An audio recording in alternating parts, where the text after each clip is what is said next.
नमस्कार मोदी जी, थोड़ा सा घबरा गए क्या? राहुल गांधी जी की इस प्रदेश में उपस्थिति को देखते हुए डर कर बहुत बेचैनी के साथ ये हमारी परमिशन रद्द कर दो।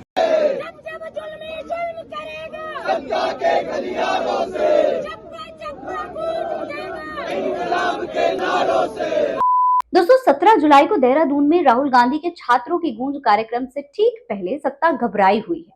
कांग्रेस ने परेड ग्राउंड की अनुमति ली, 1.5 लाख फीस भी जमा कर दी गई, फिर अचानक अनुमति रद्द कर दी जाती है।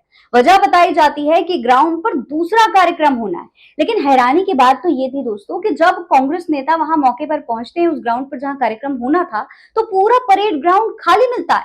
अब सवाल यह है कि अगर मैदान खाली था तो झूठ किस लिए बोला गया? क्या छात्रों की आवाज से इतना डर लग रहा है कि अब खाली मैदान को भी बुक दिखाया जा रहा है? आखिर ये पूरा मामला है क्या? इस पूरे मामले पर कांग्रेस ने भाजपा सरकार पर क्या क्या आरोप लगाए हैं, छात्रों का क्या कहना है, सब कुछ जानेंगे आज के इस वीडियो में विस्तार से, इसलिए वीडियो को पूरा जरूर देखिएगा। सलाम नमस्ते, मेरा नाम फरीन अंसारी है और ये खबर आप फरीन अंसारी ऑफिशियल पर देख रहे हैं। दोस्तों जंतर मंतर पर छात्रों का आंदोलन लगातार चल रहा है, लेकिन सरकार ने आंखें मूंद रखी है। पेपर लीक के मामले में भाजपा सरकार गिरी हुई है, लेकिन इसके बावजूद जिम्मेदारी लेने के लिए कोई तैयार नहीं है। हालांकि राहुल अगर जंतर मंतर पर सोनम वांगचुक को या फिर अभिजीत दीपके को सपोर्ट करने जाते हैं तो दोस्तों पूरा भारतीय जनता पार्टी का आईटी सेल एक्टिव हो जाएगा। छात्रों के प्रोटेस्ट को कांग्रेस का प्रोटेस्ट बताने लग जाएंगे। वैसे अभी भी कुछ कम बदनाम करने की कोशिश नहीं की जा रही है, लेकिन राहुल गांधी का जाना मतलब सीधे तौर पर इसे विपक्ष का एजेंडा करार दिया जाएगा। ऐसे में राहुल गांधी खुद छात्रों की आवाज उठाने के लिए अलग अलग कार्यक्रम कर रहे हैं। इसीलिए छात्रों के गूंज नाम के कार्यक्रम का भी आयोजन किया जा रहा था। कांग्रेस नेताओं का अब इस मामले पर दावा है कि कार्यक्रम स्थल के लिए औपचारिक अनुमति मिलने के बावजूद प्रशासन ने वाहनों को प्रवेश नहीं करने दिया और बाद में अनुमति भी वापस ले ली गई। यानी सीधे सीधे इस कार्यक्रम को रोकने के लिए अलग अलग साजिशें की जा रही हैं।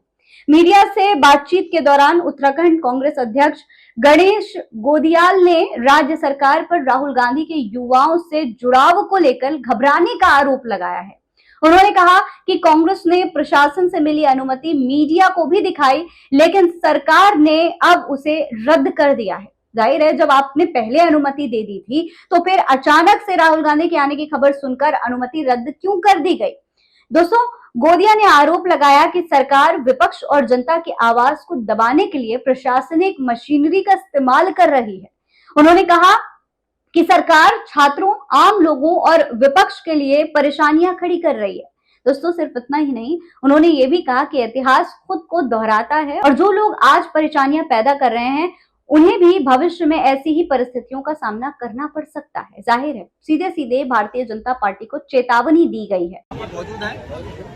इस रात को हमारे यहाँ पर आने का जो कारण है वो ये है कि 3 दिन की इस ग्राउंड की परमिशन के बाद आज अंततोगत्वा प्रदेश की सरकार ने राहुल गांधी जी की इस प्रदेश में उपस्थिति को देखते हुए डर कर बहुत बेचैनी के साथ ये हमारी परमिशन रद्द कर दो।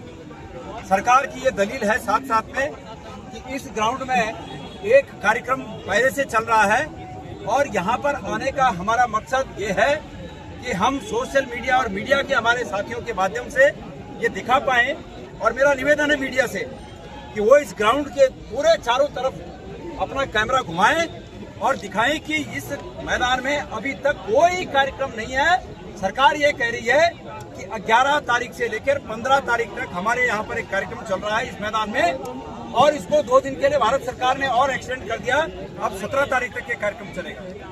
मैं प्रदेश की जनता को ये कहना चाहता हूँ कि इनकी तानाशाही का ये आलम है कि इस परेड ग्राउंड में कोई कार्यक्रम नहीं चल रहा है, लेकिन इसके बावजूद सरकार कह रही है कि हमारा कार्यक्रम चल रहा है। जो कार्यक्रम चल रहा है वो इस मैदान से हटकर दूसरे मैदान में वो कार्यक्रम है और हमने उस मैदान की न तो परमिशन के लिए अप्लाई की और न हमें उस मैदान की जरूरत है। हमें तो सिर्फ इस मैदान की जरूरत थी जो कि हमको परमिशन मिल गई थी, लेकिन सरकार के दबाव में आज अधिकारियों ने फिर हमारे इस परमिशन को रद्द कर दिया। ये राहुल गांधी जी से इस प्रदेश की सरकार का डर जाहिर होता है। दोस्तों लोकसभा में विपक्ष के नेता और कांग्रेस सांसद राहुल गांधी, आपको बता दें 17 जुलाई को उत्तराखंड की राजधानी देहरादून पहुंचने वाले थे। ये दौरा उनकी देशव्यापी मुहिम छात्रों की गूंज का हिस्सा है, जिसका सीधा सीधा मकसद छात्रों की समस्याओं को, परीक्षा में जो अनियमितताएं हो रही हैं, अलग अलग पेपर लीक के मामले सामने आ रहे हैं, शिक्षा व्यवस्था से जुड़े हुए तमाम मामले हैं, उन सबको उठाना विपक्ष का काम था, जैसे राहुल गांधी कर रहे हैं।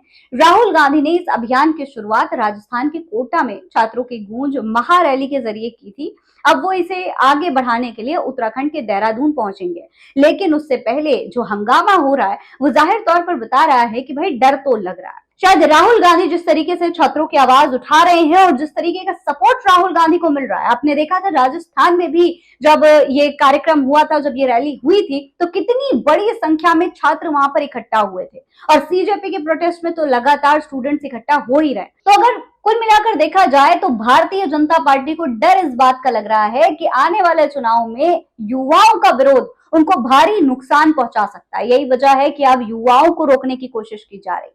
इस पूरे मामले पर आप क्या कहेंगे, कमेंट बॉक्स में लिखकर हमें जरूर बताएं। फिलहाल इस खबर में इतना ही। जय हिंद, जय भारत।